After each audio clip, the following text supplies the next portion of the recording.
Continuando aqui com convecção forçada externa, tá?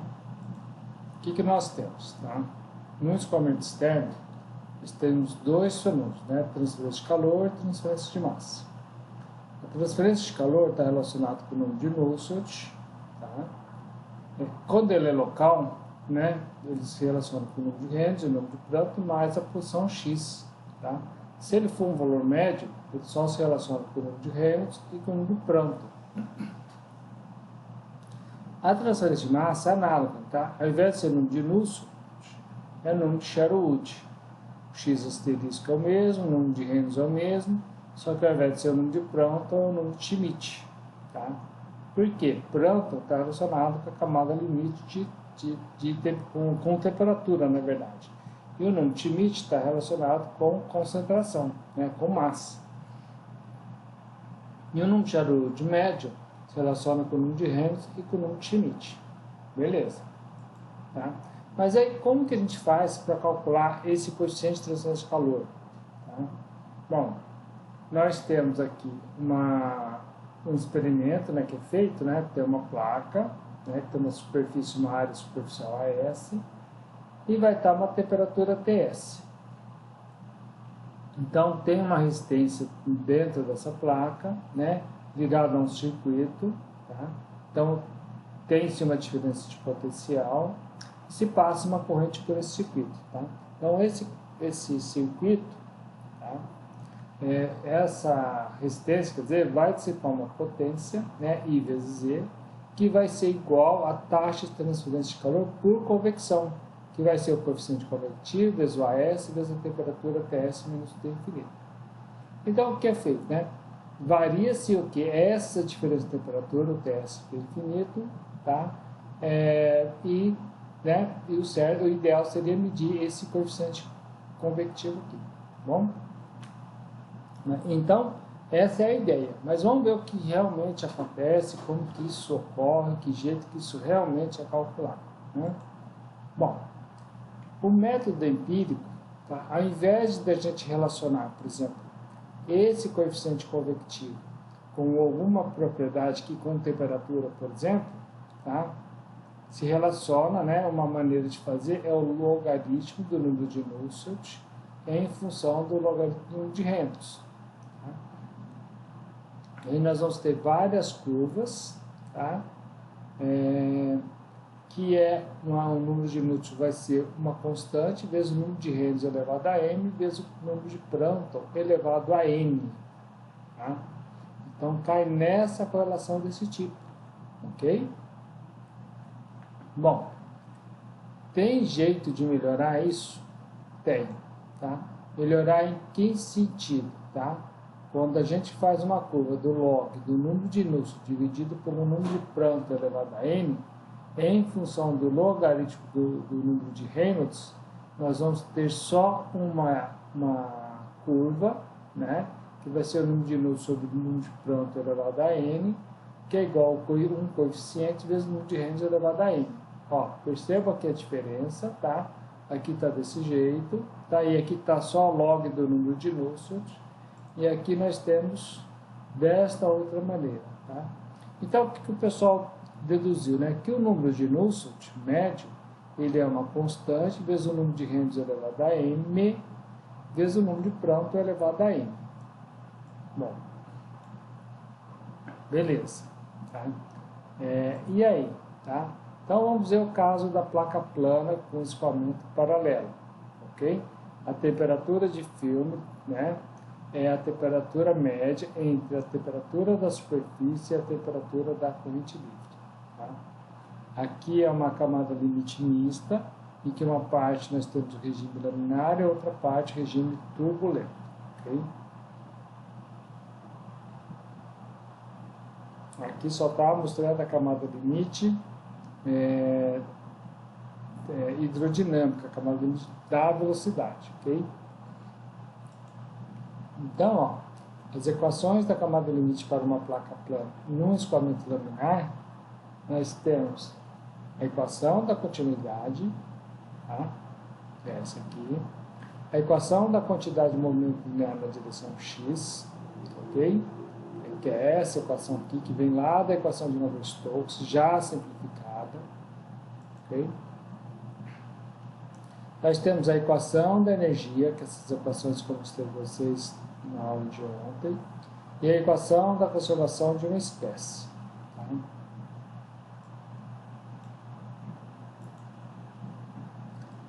Blasius, né, o que ele fez? Ele simplificou aquela equação. Tá? Então ele usou esses parâmetros aqui, tá? Esse dψ aqui em relação a y e v menos dψ em relação a x, esse psi, tá? É uma função, né, uma função de corrente, e ele chamou essa função de eta, né, dessa variável, e eta chamou dessa variável que de tal modo a simplificar a equação de Navier-Stokes para poder resolver. Tá? E aí cai nessa equação simplificada, tá? Com essas condições de contorno, ok? E o resultado está aqui. Tá? O zero aqui, quando esse eta é igual a zero, nós temos esse f do Esslin que vale 0,3321. Quando eta vale 5, esse f' é igual a 0,9915. Tá? O primeiro caso, esse primeiro anterior, está relacionado com a tensão de cisalhamento. E o segundo caso está relacionado com a camada limite de velocidade. Então, ó, a espessura da camada limite é essa relação aqui, que é aquele segundo caso que eu mostrei ali na tabela. O coeficiente de atrito local é dado por essa fórmula. E aí nós temos o quê? A equação da energia dimensional. Tá? Nós temos aqui a temperatura de forma dimensional em função do eta, que é o parâmetro dimensional. Perceba que agora aparece o número de Prandtl aqui. Tá? Com essas condições de contorno, ok? Nós temos que a equação da energia dimensional é resolvida por integração numérica, sendo que para PR maior ou igual a 0,6, o gradiente de temperatura ΔT asterisco ΔETA, para eta igual a zero, pode ser correlacionado pela seguinte relação, que é essa aqui. Tá? O coeficiente de transferência de calor local, tá? Aquele HCX, é o fluxo de calor dividido pela diferença de temperatura.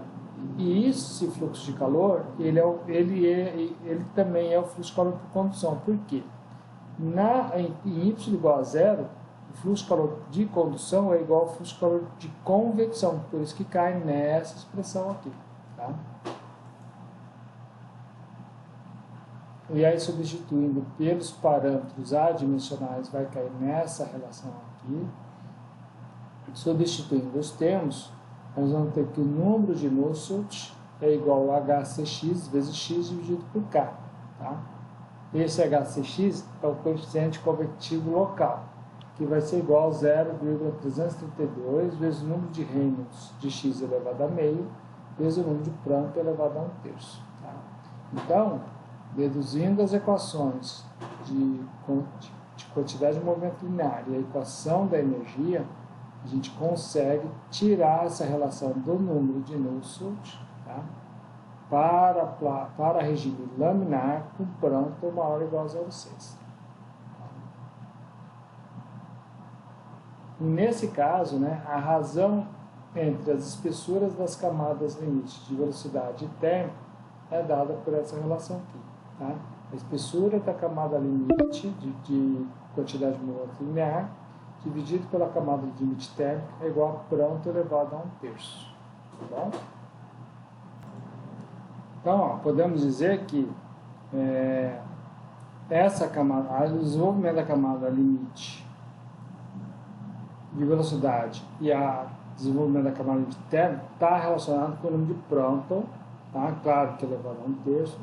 Então, vai depender do número de Prandtl. Tá? Já vou ter uns exemplos aí, pelo menos para vocês verem. Então, ó, escoamento de ar a 350 Kelvin. Tá?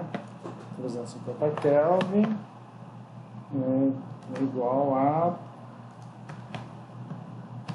77 graus Celsius. Tá?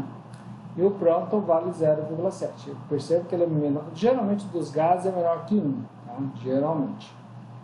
Então, ó, delta sobre delta T igual a 0,7 elevado a 1/3, e o delta vai ser 0,8879 vezes o delta T. Tá? O que isso significa? Significa que a camada limite de velocidade vai demorar mais um pouco para se desenvolver do que a camada limite térmica. Tá? Então, né, isso é que essa relação aqui está falando. Tá? Já para a água, em que o número de Prandtl é maior do que 1, no caso que é 2,29 para essa temperatura, tá? Na hora que a gente substitui os valores, delta é igual a 1,318 vezes delta térmico. Ou seja, a camada limite de temperatura, tá? Ou melhor, a camada limite de velocidade vai se desenvolver mais rapidamente que a camada limite de temperatura. Tá? Ok? Aqui é o contrário, aqui a camada de velocidade, a camada limite de velocidade desenvolve um pouco mais lentamente que a camada limite de temperatura. Escoamento de óleo de motor. Olha só, o número de Prandtl é muito alto, 546, tá? Para essa temperatura. Às vezes ele é maior ainda. Tá? Então, na hora que a gente substitui os valores, ó, a camada limite de velocidade vai desenvolver bem mais rapidamente que a camada limite de temperatura. O que é esse desenvolver, né? Lembra lá que tem a região de entrada e a região plenamente desenvolvida? É isso que ele quer dizer, né? A camada limite já se desenvolve, né? Ela fica já estável bem mais rapidamente. Nesse caso, a camada limite de velocidade é 8 vezes mais rápida que a camada limite de temperatura. Então, a camada limite de temperatura aqui, nesse caso do motor, vai precisar de uma distância maior para poder tá com um escoamento plenamente desenvolvido. Tem mais aqui alguns exemplos, tá? Olha só, temperatura 350 Kelvin, escoamento de dióxido de carbono, CO2, tá? O número de Prandtl, 0,744. Então, ó, o delta sobre o delta T é 0,744 elevado a 1/3.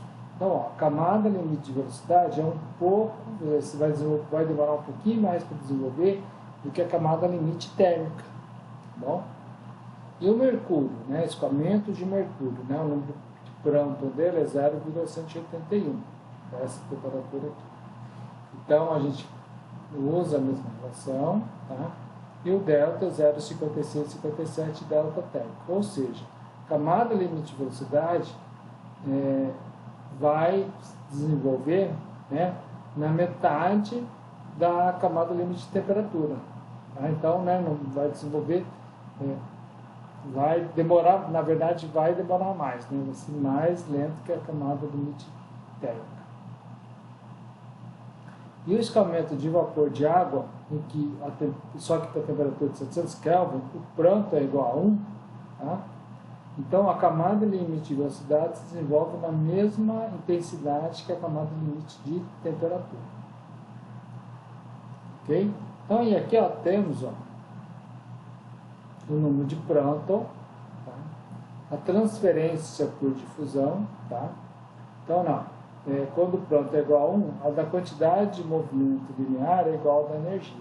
Se o Prandtl for maior que 1, a quantidade de movimento linear é maior que da energia, né, a transferência de difusão por desse modo. Quando o Prandtl é menor que 1, a quantidade de movimento linear é menor que a da energia. Ok? Isso fica mais claro aqui nesse outro slide. Ó. Qual o número de Prandtl? Delta sobre delta térmico é igual ao Prandtl elevado a 1/3.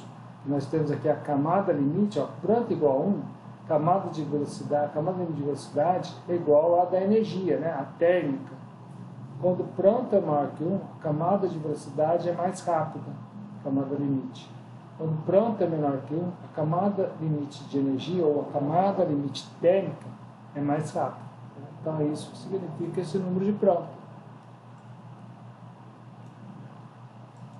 E aí, ó, nós temos a outra equação, tá? A equação da conservação da massa adimensional, ok? E agora, ao invés de aparecer o número pronto aqui, aparece o número de Schmidt, com essas condições de contorno aqui. E aí a mesma coisa que acontece lá no número de pronto, ok? A equação da conservação da massa dimensional é resolvida por integração numérica, sendo que para pronto maior ou igual a 0,6, o gradiente de massa, derivada de ρ em relação a eta, para eta igual a zero, pode ser correlacionado pela seguinte relação. Tá? Percebam que lá, né, tinha um número de pronto, aqui tem um Schmidt. Tá?